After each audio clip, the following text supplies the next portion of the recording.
Kursi Majlis, Profesor kan? Profesor Madia kan? Okey lah, semua dah kenal. Saya belum kenal ni, baru kenal. Baru tadi kita berbual-bual sikit lah. Okay, Assalamualaikum warahmatullahi wabarakatuh. Bismillahirrahmanirrahim. Okay.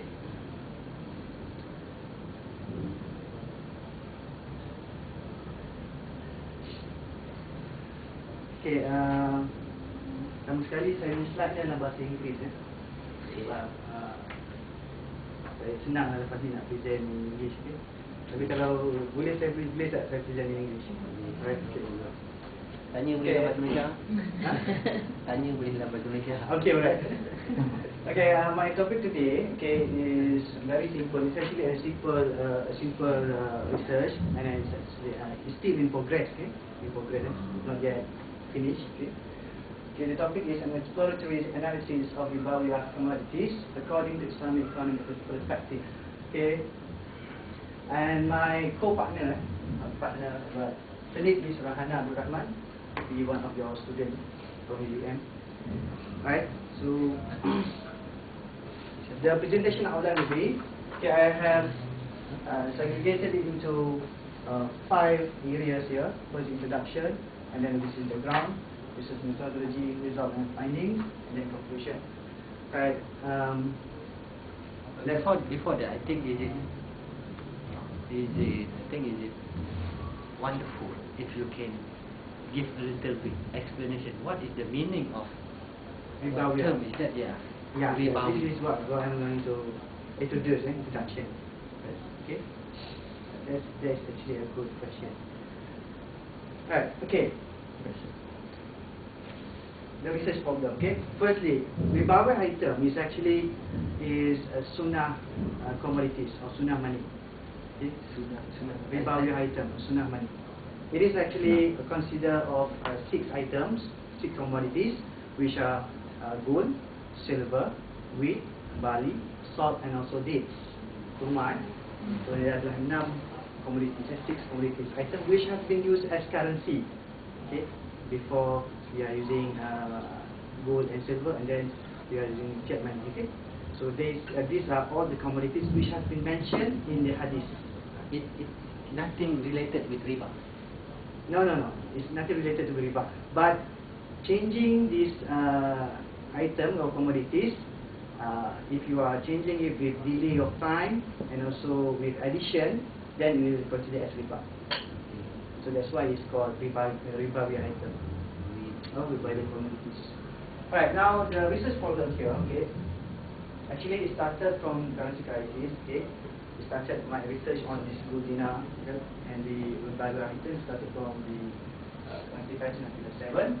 Now we have to look at the nature of fiat money, which is open to speculative measures and which has no intrinsic value. This has been stressed by the ex-Prime Minister, Tun Sri Dr. Mahathir Mohamad. Now fiat money failed, okay, as its function as a store of value. Right? You can see the currency has depreciated in 1997 from 2.5 to 3.8 after value. And then after conferences, seminars, and also all the experts have been discussing about the cause and the root cause of this currency crisis, Malaysia has initiated the gold dinar. Okay, specifically the Prime Minister, the former Prime Minister, okay, has initiated to use gold dinar as a international payment settlement. Whereas the gold has intrinsic value, right? Because it is not used as currency, it can be used as jewelry. So it has intrinsic value. As compared to fiat money, it's just a piece of paper. Okay? It's just a piece of paper. Now we look at the history of the gold dinar itself. Okay? The gold dinar. Right? Now the gold dinar actually started from the word denarius. Okay? It started from the word denarius. It is actually a Persian word being used by the Sasanian people. Okay? So orang-orang Roman dulu okay. So this denarius, okay, this is denarius for dinar. For dirham, it is actually drachma. Okay, or drachm, the pronunciation I'm not sure, but it's drachma, okay? And then it is used by the Islamic Empire, okay? It was used by Prophet, okay? The Prophet Muhammad used the denarius minted by the Roman, okay, by the Persian. And then until the era of Malik and Marwan, okay, the Islamic Empire has minted the Islamic gold dinar, okay, with the calligraphy, Arabic calligraphy, stating La ilaha illallah Muhammad Rasulullah. Okay, so this is when the first Islamic gold dinar has been minted. Okay, is 630 after the hijrah. And then now we look at the research problem that I'm looking at. Okay, since we want to implement this gold dinar in Malaysia, right? Okay, but still, actually, dinar or gold is one of the commodity items or ribawiyah item. Okay, one of the 6. Okay, so we have to look also, okay, on the other 5 commodities, okay, which are mentioned in the hadith, okay, which are silver, okay, wheat, barley, dates, and also salt. Okay, so all these 5 commodities have been used as currency. Okay, because people changing. Firstly, they are using barter, right? And then they start to use a medium of exchange. And these 5 commodities has been used as the medium of exchange. Okay, and then therefore, research on the ribawiyah commodities should be explored. Okay, if gold is to be used as settlement. Okay, we want to see, is there any relationship? Okay, what happened, right? If gold is being used, what happened to the other commodities, right? And whether these commodities could also affect the gold prices. Okay, so this is one of the research. Some of these research question has been issued, okay, by the Islamic banking groups, okay, Islamic dinar group, okay. They want to see, okay, what will happen to the price of rice when we want to use gold. What will happen to the price of wheat, okay? So because wheat, rice, we are using it as our consumption, and daily consumption. So it has certain impact on that. Dia tak balik-balik ke masalah sistem barter. Wang tu mestilah mudah dibawa, mudah dipecah-pecahkan, tahan lama. Well, we go to that. Okay, that is actually one of the issue. Okay, we want to use gold, right? So it's hard for you to carry gold, physical gold. But now we have the digital card, electronic card. So actually we can bring our card, and then that card actually include, okay, already incorporated all the gold that we have in the bank, for example. That's one way of how we want to eliminate the process of carrying gold. Okay, gold tu tak ada masalah. Saya ingat dengan ada apa ribawiyah. Commodity. Now we are not suggesting to use that as a medium of exchange. Okay, not suggesting that, but we want to see, okay, what is the relationship. Okay. Now, and then we look at the research objective, to analyze the commodities which have been used as a medium of exchange known as ribawiyah commodities, such as silver, wheat, barley, dates, and also salt in relation to gold. But we do not have the data on dates, so using not ijtihad, kias ke apa, kita gunakan beras. We use price, okay. So to change to complement the dates. And then the result could be used as a policy and future gold price estimation, right? So this is the objective, but still it is in progress. Okay. Then hypothesis, ini a simple hypothesis here. Gold prices, okay, is function of the silver prices, price prices, wheat prices, barley prices, and stock prices. Okay, yang ni saya tukar lebih, change it from date to price. And there is some awkward result, okay, for rice.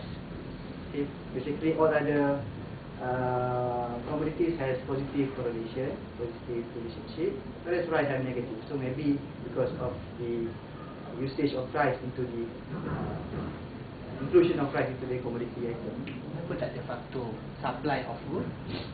Supply of gold. supply of goods. Now just looking at the price only.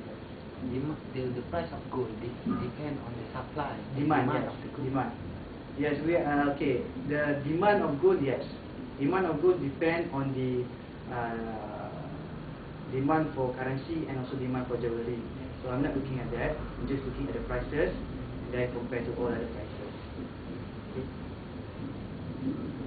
Okay, the scope that we are looking into is on the yearly average prices of the respective commodities from 1930 until 1992.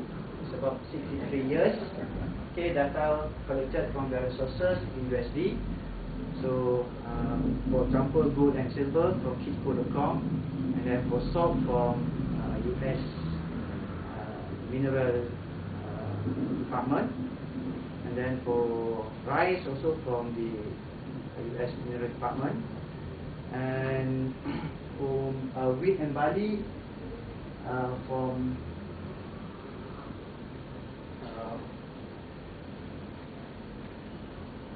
well, I can't remember. Okay, so wheat and barley is from, but there is some sources. Okay, yeah, sorry for that. Kadang kita terlupa. ISO tak betul. Alright, and then we look at business background. Okay, business in this area is very minimal. Okay, because there are nobody who like to go into this area, right? Tak ada orang dia. And then the usage of gold and silver as currency has ended long time ago, 1875. And then suddenly we want to use gold. Okay, right? And then gold standard and value system also ended in 1945 and also 1974. Okay, but we have to look at the riba commodities as mentioned by hadith narrated by Abu Bakr and also Ibn Shihab. So that is why we should look into this. Okay, if we really want to implement the gold dinar as international payment settlement. Alright, now we look at Islamic economy, because I'm looking at Islamic economy. Now, Islamic economy is a system that must be developed according to the human needs, okay, and also must not contradict with the human fitrah manusia. Okay, so basically, must be based on Al-Quran and Sunnah. Okay, the objective is to get just profit and also to maximize falah. So this is different a bit from the conventional economy. So conventional economy, just the objective is to maximize profit. Okay, but in Islamic economy is to get just profit. Okay, sufficient profit, and also to maximize falah. Okay, falah is including we have talking about the sin. Okay, rewards, okay, the days hereafter, right? So the concept of dunya wal akhirah will be incorporated into the Islamic economy, right? Okay, now the major differences, okay, between the Islamic economy and the conventional economy is that, okay, this is the Islamic economy, okay, right? So we have this Islamic business goal, okay. We have falah maximization and also profit maximization, but concentrating on just profit, okay, whereby the firm are willing to reduce the price for the benefit of ummah. Okay, right. Now we look at the falah maximization. Okay, the Islamic business should be operating according to the principle of which is stated by Sharia law, and exclude, okay, the operation from riba, maisir, darar, and also selling prohibited products. Okay, so these are the some of the elements, okay, which distinguish, okay, the Islamic economy and the conventional economy. Okay, so this is the differences. Now we look at gold dinar as an alternative to fiat money. I think I can.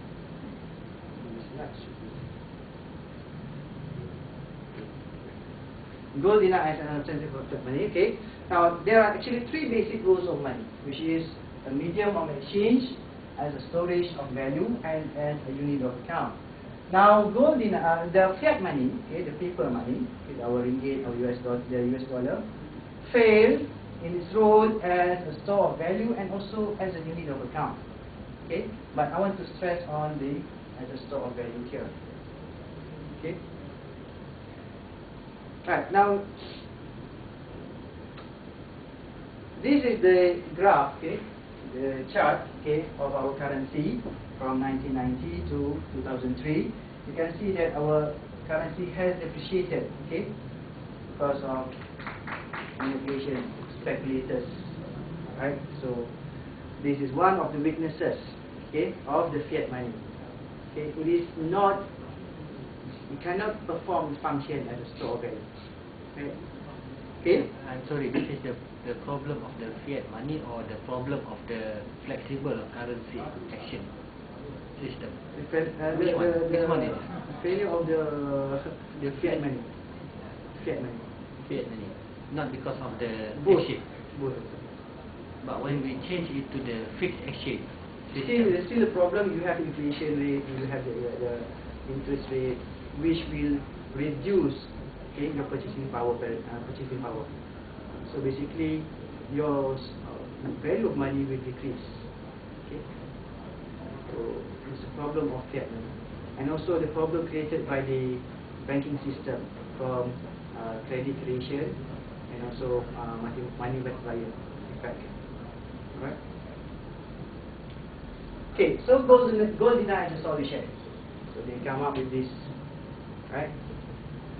And the uses of the gold dinar, it is not to replace the fiat money in the system totally, but to use it as an international settlement first, because the implementation must take step-by-step approach. So you cannot change the system with one whole shot, okay? Because it might jeopardize one economy. So basically, what they are looking forward are to use it as a bilateral payment arrangement and then to extend it to multilateral trade arrangement or multilateral payment arrangement. Okay, MPA. Now this will involve different countries. Use of gold dinar, DPA, involve different countries in trading. Okay, so international trade. Right, and then for saving, because they are also wealth in themselves, because they are safe haven. Okay, we call it safe haven. Okay. Safe from inflation and also from manipulation. And then number 3, for paying of zakat and dowry. Okay, this is marriage dowry.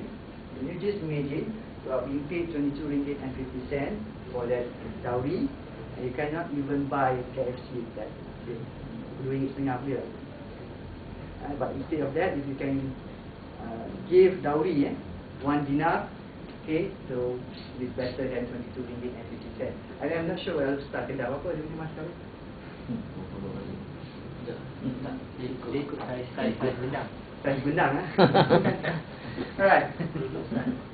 Johor So, but the main thing here is paying of zakat. Okay? Now, Pusat Zakat Selangor also already implement, okay, that the payment of zakat can be paid using gold. Okay, Pusat Zakat Selangor, they have already launched the program. Pusat Zakat Selangor. So we are looking forward for all other Pusat Zakat to also include this, to give the public the opportunity to pay zakat in terms of gold instead of paper money. Now this is just a brief process of the BPRC, which is being suggested by the Central Bank of Malaysia, right? So gold dinar will be used as the international payment settlement. This is between exporter and importer, and then you have the central banks of exporter and importer central bank, and also you have the commercial bank here. Okay, so the normal process of the letter of credit will be used, except that the denomination, okay, the currency used will be using gold dinar. Okay, no more US dollar, no more ringgit Malaysia, no more Saudi Riyal, no more Indonesian rupiah. Okay, gold instead of that we use gold. Okay, why international trade?